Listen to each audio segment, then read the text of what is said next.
Happy Wednesday, everybody.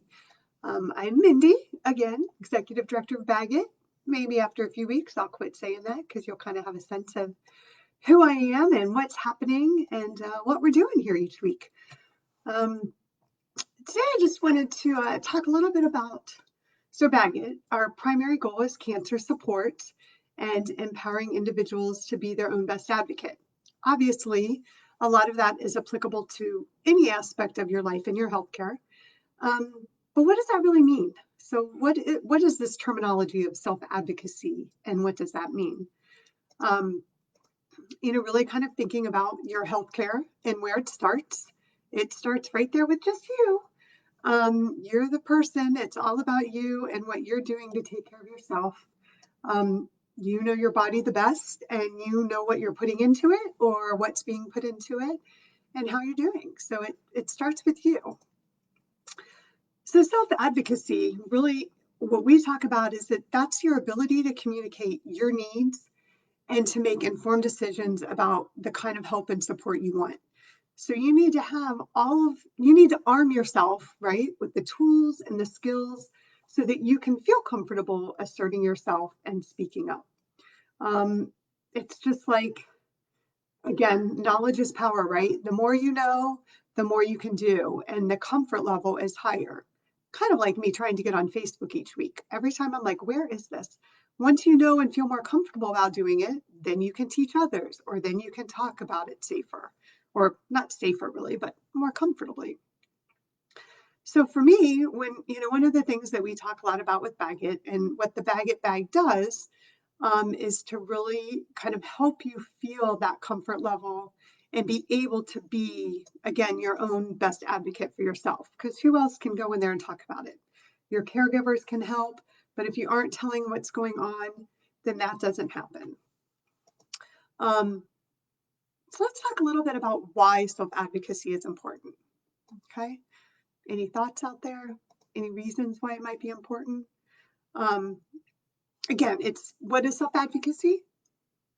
The teacher in me, speaking up for the good of your body and your own life. If you're not telling the doctors what's happening, if you're not telling the dentist what's going on with your teeth, nobody can fix it if you're not telling them what's happening. And if you're not being truly honest with them. I mean, let's be real. You go to the doctor and they ask you, how often have you had this headache? Or how many cigarettes are you smoking, which you shouldn't be smoking at all? Or how many glasses of wine do you have? Or how often do you exercise? All those things. And we think, well, we're not going to tell the doctor the full truth because we don't want them to yell at us. I felt that way at the vet last week. But it also doesn't help if we don't give them that because they can't make the best and most informed decisions if they don't have all the information, right? Just like for you in any aspect of your life, you can't make a good, solid decision unless you have the information. So let's talk about the why of self-advocacy. So one, you want to play an active role in your healthcare, right? That's important. It's your health, your healthcare. It helps you improve your relationships with your healthcare team.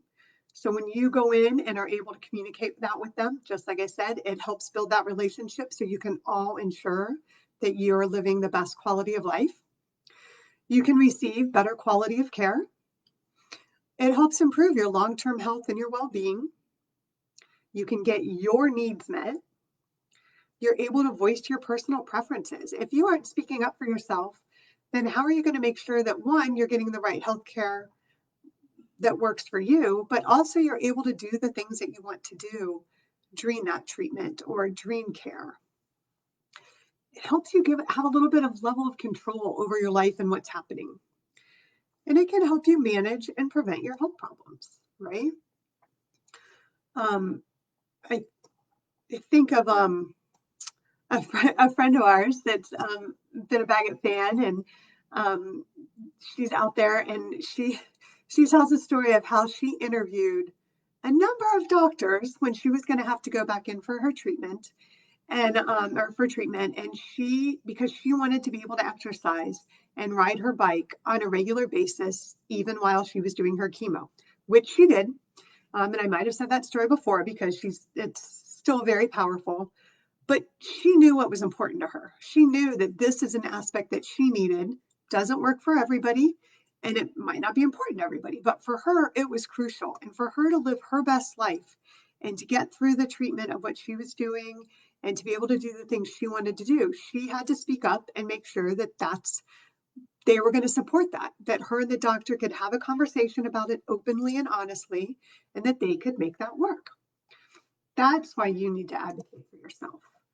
Um, you really self-advocacy as a patient, it's really living the best quality of life with cancer or any chronic disease or just any healthcare issue, right? Self-advocating provides you an opportunity to get your needs met, to voice those personal preferences, and to maintain that level of control. And for the medical provider or your doctor, it really suggests competency in you, the patient, in managing and preventing health problems. Um, Typically, if a patient is advocating for themselves, then you are often more adherent to the treatment. So you're going to follow the guidelines. You're going to take your prescribed medication all the way till that last dose, even when you're feeling better 3 days early. You're going to have better communication with your healthcare team. And that's typically and often going to lead to better outcomes, whether that be the outcome of the treatment or even just the outcome of you and how you're feeling, right? Um, those aspects are super important. Um, the main elements of self-advocacy: information seeking, okay? So you're looking for the information that's out there. Communication, so it helps you have thoughtful interactions with others, avoid misunderstandings. Problem solving, kind of like your decision making, right? It helps you approach a problem with a team approach. You're advocating for yourself. You are part of that healthcare team with everybody else around you. You're not just going in and the doctor or whoever is telling you that. You're also telling them what you want, what you need, how you're feeling, what you're doing. And also negotiation is another part of it. It's addressing those issues that are of personal importance to you to make sure you get your needs met. So we really encourage anyone going through any sort of treatment or any healthcare situation to apply these self-advocacy skills to themselves, um, to include problems that are related to not only your health, right, but your finances, your insurance, family, work, additional concerns that you might have. You need to be able to speak up to that. So that's really just kind of wanted to give you an overview. We talk a lot about self-advocacy in the Bag It Bag. We talk about it on the website. We talk about it in our articles, and just the importance of you needing to speak up, take care of you, but be sure to share that information with you. So that's it. That's all I wanted to share today. Wishing you all a happy and safe Wednesday, and hope you're taking care of yourself out there. And remember, speak up and share information about yourselves with your medical team. All right, take care. Bye. And again, I have to remember how to stop. Oh, there we go. Bye.